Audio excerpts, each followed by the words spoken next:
My name is Dr. Eris Thorne, and I am an ophthalmologist who no longer trusts his own eyes.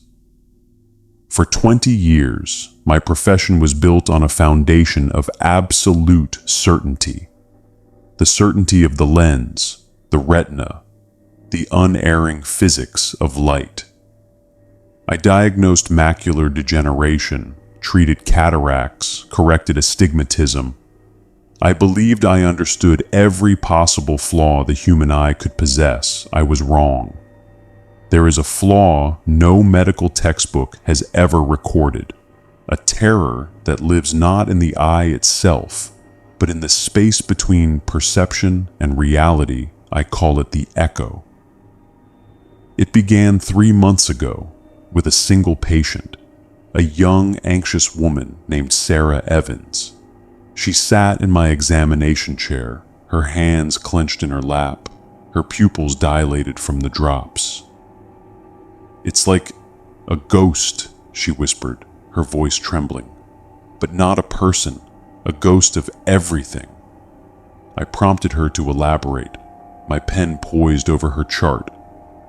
"When I look at something, a chair, a tree, my own hand, for a few seconds it's normal.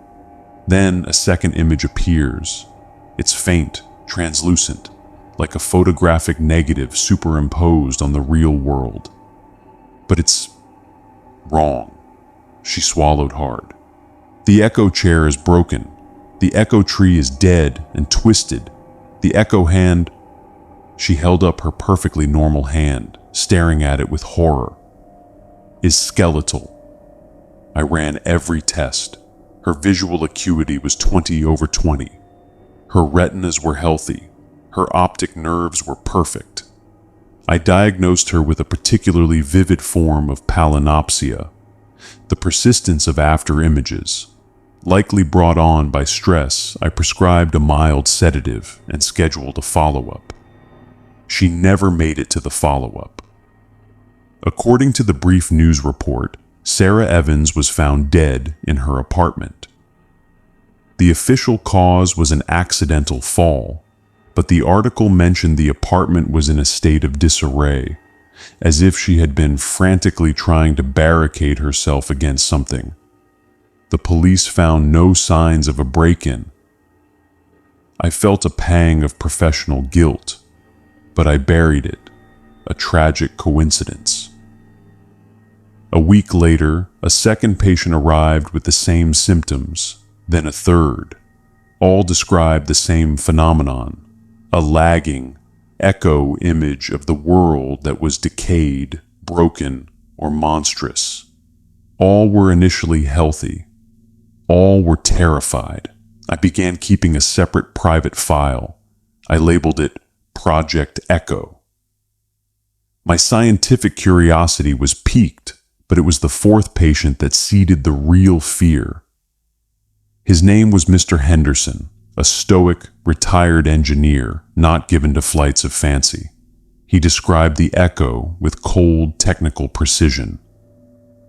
"The temporal delay is consistently 2.7 seconds, he said, his voice flat. "The echo image has a consistent luminosity drop of approximately 70%. The distortions are not random, doctor. They are predictive." "Predictive?" I asked. He looked at me, and for the first time, I saw a crack in his composure, a flicker of pure dread. "Yesterday, I was making tea. I looked at the kettle. The real kettle was fine. The echo kettle was boiling over, steam pouring out. 2.7 seconds later, the real kettle boiled over, exactly as the echo had shown me." He leaned forward. "This morning, I looked at my wife. The echo showed her lying on the floor, her neck at an impossible angle." He refused to leave my office. I had to call his wife to come and collect him. As they left, he turned back to me, his eyes wide.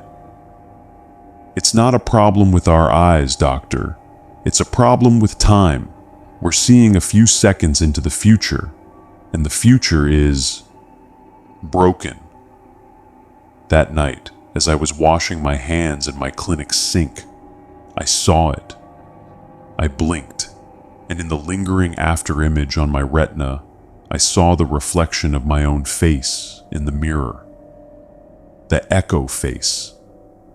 Its mouth was stretched wide in a silent scream, and a thick, black liquid was oozing from its eyes. I spun around, my heart hammering. The real mirror showed my normal startled expression. The echo had lasted only a fraction of a second, but it was enough. The disease, the phenomenon, whatever it was contagious, and I had caught it. The first few days were manageable. The echo was faint, fleeting. I'd look at my desk and see a phantom cup of coffee, already spilled. I'd glance at a book and see its echo pages torn. It was unsettling, a constant, low-grade déjà vu of disaster, but it intensified. The delay solidified to exactly 2.7 seconds, just as Mr. Henderson had said. The echo images grew sharper, more detailed, more horrifying. I'd see people on the street with echo faces that were rotting or skeletal. I'd see cars whose echo versions were twisted wrecks. I was living 2.7 seconds ahead of the present, and the preview was a nightmare. I became a prisoner in my own home. Driving was impossible. I'd see the echo of a crash before it happened, causing me to swerve and nearly create the very accident I was trying to avoid. Social interactions were torture. I'd be talking to a colleague while watching their echo self succumb to some unseen violence. I dedicated every waking moment to Project Echo. I became my own test subject. I discovered the echo had rules. It only affected organic, conscious observation. A camera saw nothing. A video recording showed only the present. This was a horror reserved for living minds. My breakthrough came during a panic attack. I was hyperventilating, my vision blurring. In my terror, my focus shifted from the external world to my own. Trembling hands, I saw the echo of my hand, pale and lifeless. But then I noticed something else. A faint, shimmering thread, like a fiber of gossamer, connecting my real wrist to the echo wrist. It was a thread of perception, and as I watched, horrified and fascinated, I saw a pulse of darkness travel down that thread from the echo hand to my real one. A wave of cold numbness followed in its wake. The echo wasn't just a vision, it was infectious. It was slowly rewriting reality to match its own broken template. Using our own perception as the vector, I wasn't just seeing a broken future. I was helping to create it. My descent accelerated. The world began to subtly, terrifyingly align with the echo. A light bulb would flicker and die moments after its echo showed it shattered. A plant would wilt seconds after its echo appeared dead. The lag between the echo and reality was shrinking.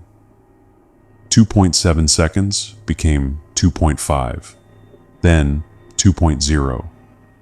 I lost contact with my other echo patients. Their phones were disconnected. I drove by their homes. They were dark, empty. I knew what had happened. Their reality had finally completely synced with the echo. They had been edited out of existence. Last night, the delay dropped to under a second. I was in my study, surrounded by my research. I looked at the door. The echo door was wide open, and a figure stood there, a tall man-shaped void, a walking cataract in reality in its hand. It held an echo version of my own fire poker, twisted and stained. The real door was still closed. I knew, with the chilling certainty of a man reading his own autopsy report, that this was not a prediction anymore. This was an arrival. The thing in the echo was not a passive image. It was an entity. And it was stepping across the threshold. From the future, it had corrupted into my present. The delay is now half a second. I can hear my front door opening downstairs. The sound is exactly 0.5 seconds behind the echo of the sound I already heard. The footsteps on the stairs are the same. I am writing this down not as a doctor, but as a final witness. The double vision is not a disorder. It is an invasion, a slow, perceptual genocide. We are not seeing the future. We are being replaced by it. The door handle finished its turn. The sound, a solid, metallic clunk, was now perfectly synchronized with the echo of the sound that had already played out in my mind. The delay was gone. The preview had become the present. The door swung open. It stood there, the man-shaped void from the echo. It wasn't a being of darkness, but of absence. It was a hole in the fabric of the room, a walking cataract, as I had thought. Light didn't illuminate it. It was simply negated, swallowed by the absolute non-color of its form. In its hand, it held the fire poker, now as real and solid as the fear constricting my throat. It was indeed twisted, bent into a cruel, hook-like shape, and stained with a substance that looked disturbingly like the black liquid I had seen weeping from my echo eyes. It didn't speak. It didn't need to. Its purpose was a physical pressure in the room, a wave of absolute cold that had nothing to do with temperature. It was the cold of entropy, of the end of things. I was frozen, a specimen pinned to the slide. My years of medical training, my rational mind, had evaporated. This was beyond pathology. This was metaphysics made monstrous. It took a step into the room. With that step, the world rippled. The books on my shelves didn't just tremble.